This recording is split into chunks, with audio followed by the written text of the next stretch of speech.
Hello दोस्तों, स्वागत है आपका मेरे YouTube channel TSP coaching classes में। और जैसा कि हमने पहले के वीडियो में देखा है, जो पढ़ा है वो है use of this and that, और उसके बाद यूज़ ऑफ इज़, आर और एम का। मुझे उम्मीद है कि आपने वो अच्छे से पढ़े होंगे और बनाना भी सीख गए होंगे। अब हम पढ़ेंगे use of has and have का। Use of has and have. Has और हैव का प्रयोग कहाँ पर करना है या किस सेंटेंस में आता है, ये अब हम जानेंगे। जैसे कि आप कई बार बोलते हैं मेरे पास 4 रुपये हैं, मेरे पास 100 रुपये हैं, या मेरे पास 2 किताबें हैं। तो के पास के लिए, चाहे मेरे पास हो, चाहे आपके पास हो, या किसी अन्य के पास, उसके जब लिखा है कि किसी के पास कुछ चीज़ें हैं, उसके लिए हम हैज़ और हैव का प्रयोग करते हैं। इसका जो रूल्स है वो इस तरह से है।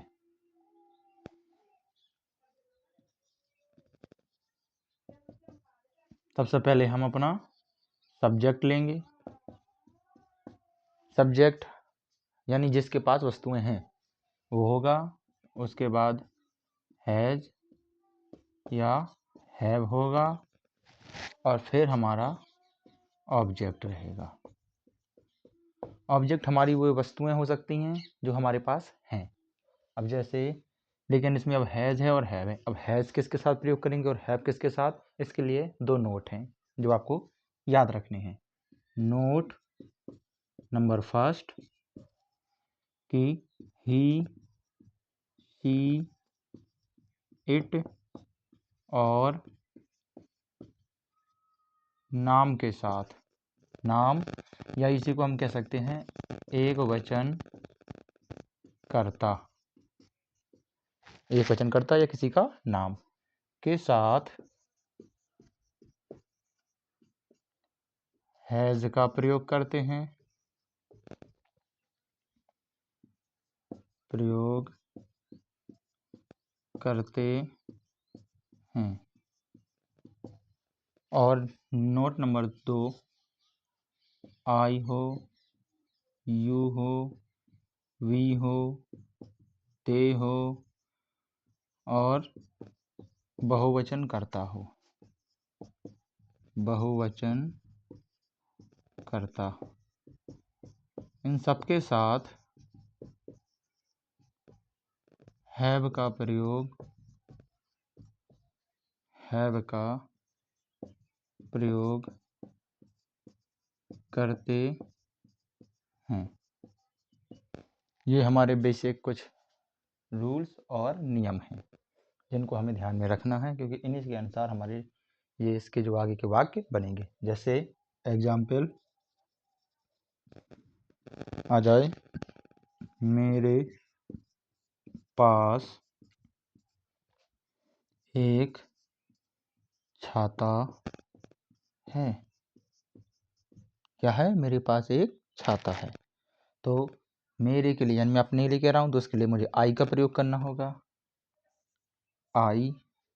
अब आई के साथ हैव, हैव का प्रयोग करते हैं हम। आई के साथ हैव का, तो आई हैव। हमारे पास ए है तो एक है, तो एक के लिए ए आएगा, ए। और छाता की क्या होती है? अम्ब्रेला।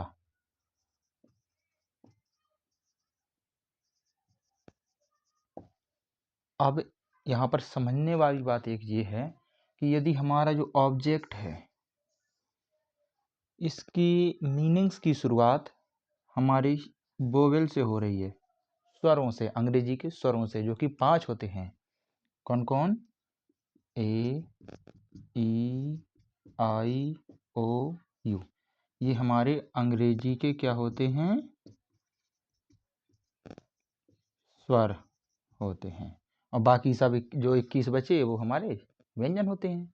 तो जो वोवेल या स्वर हैं, अगर उनसे हमारी किसी ऑब्जेक्ट की स्पेलिंग शुरू हो रही है, मीनिंग्स, तो हम ए की जगह पर एन का प्रयोग करते हैं।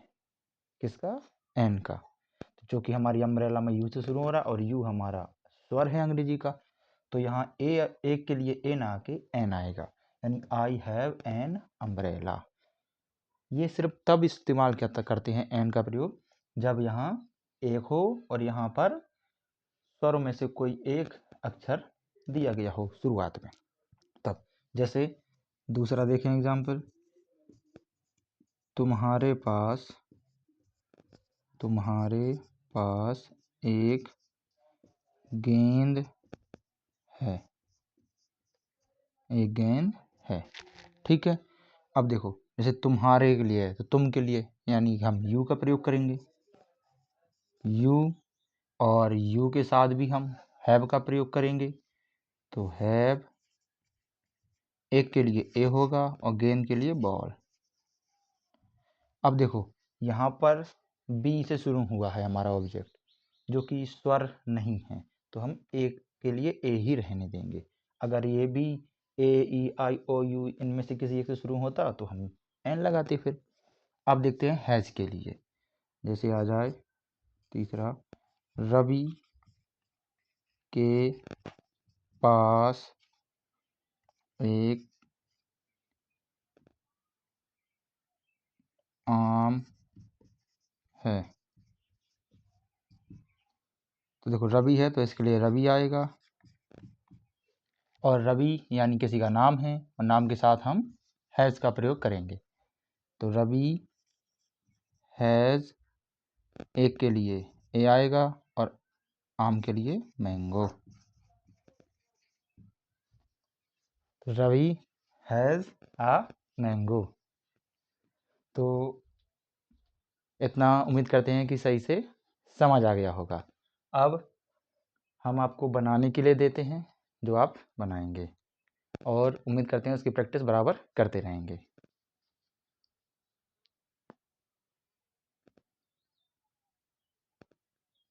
कर दो। हाँ, तो अब हम आपको एक्सरसाइज देंगे बनाने के लिए जो आपको घर पे प्रैक्टिस करनी है। जैसे एक्सरसाइज में आपका आएगा, पहला है मेरे पास एक बल्ला है, दूसरा तुम्हारे पास एक नारियल है,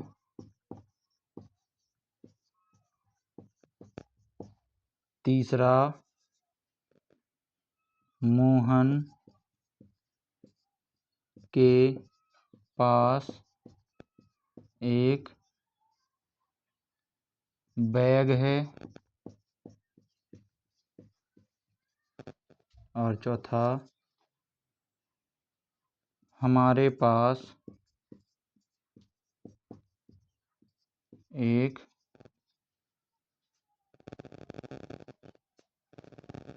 साइकिल है, पांचवा दीपक के पास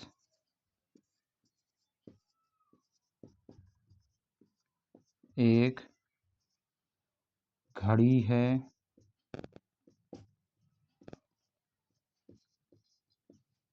आपको ये 5 बनाने हैं और इसी तरह से आप और भी बना सकते हैं। जैसे मैंने कहा बल्ला है, एक बल्ला है मेरे पास, तुम्हारे पास एक नारियल है, मोहन के पास एक बैग है, हमारे पास एक साइकिल है और दीपक के पास एक घड़ी है। वैसे आप और भी बना सकते हैं कि मेरे पास एक जो है पेन है, या मेरे पास एक पतंग है। इस तरह से आप बना सकते हैं और उनकी अंग्रेजी भी बोल सकते हैं। आप डायरेक्ट अंग्रेजी बोलिए और आपसे करें हमारे वीडियो को, अगर आप हमारे साथ जुड़े रहेंगे तो मैं गारंटी देता हूँ कि आप जीरो से हीरो बनेंगे। हमारे साथ जुड़िए और इस वीडियो को लाइक करिए और चैनल को सब्सक्राइब करिए, और साथ ही साथ अपने दोस्तों को, उन दोस्तों को शेयर करिए जो कोचिंग पढ़ना चाहते हैं और उनके पास कोचिंग नहीं है पढ़ने के लिए, तो वो इससे पढ़ सकते हैं और अपना भविष्य उज्जवल कर सकते हैं। धन्यवाद।